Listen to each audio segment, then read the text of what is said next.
President Trump is wrapping up his state visit to the UK. He met with Prime Minister Keir Starmer this morning, and the two of them held a joint press conference just a short while ago. You see President Trump getting ready to leave there. Scripps News White House correspondent Haley Bull is in the UK. And Haley, the conflicts in Ukraine, Gaza taking central focus in today's press conference as President Trump acknowledged some disagreement. So walk us through it if you would. Yeah, Holly, certainly a central focus for these leaders, one we have heard both of them talk about before and again underscore today. In particular, President Donald Trump saying that Putin has let him down, as Prime Minister Keir Starmer called for greater pressure on Putin in particular, saying that Putin does not want peace. And this is notable, as President Trump said that he was willing to do more, but once again reiterated his call for European allies to help end the supply of Russian oil, tying that to a belief that would help end the war. Listen. And I spoke to President Putin about Ukraine. It was the apple of his eye. I've said that many times. It was. But he would have never done what he did, except that he didn't respect the leadership of the United States. We have to put extra pressure on Putin.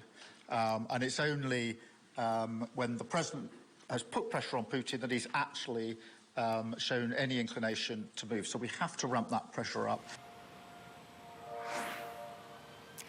And Holly, another central focus in this press conference, Israel's war against Hamas in Gaza. Notably, Prime Minister Keir Starmer over the summer indicated that the UK plans to recognize Palestinian statehood later this month.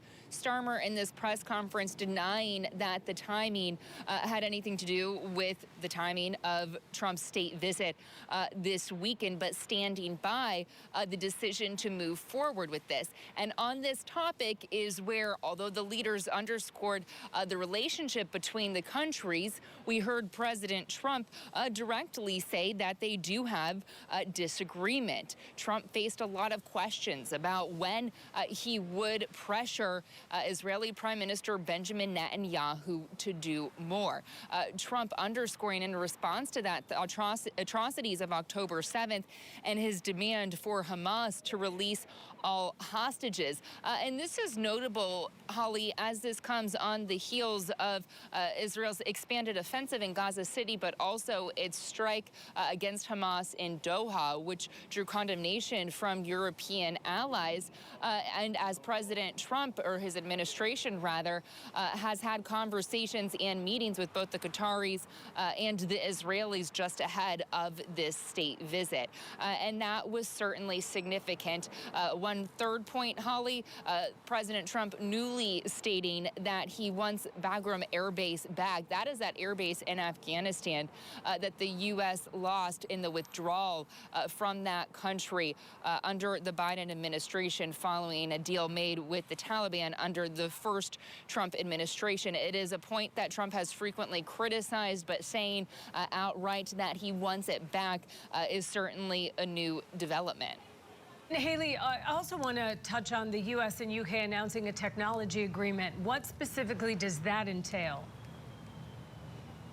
And that is really the heart of some of the appearances between Prime Minister Starmer and President Trump today. As these foreign policy issues took center stage, coming into this meeting, the big focus for these leaders was trade and technology. The two leaders signing a new technology pact that they say includes billions of dollars worth of investments, more than $40 billion. And this includes a litany of agreements and initiatives on artificial intelligence, on nuclear energy, as well as quantum computing. The two met with a number of business leaders today after hosting some leaders, including from companies like Apple, NVIDIA, OpenAI, at last night's state dinner. And that is significant as the two tried to underscore the strength of the relationship between the U.S. and the UK following really a day of royal pageantry as the UK had welcomed President Trump in.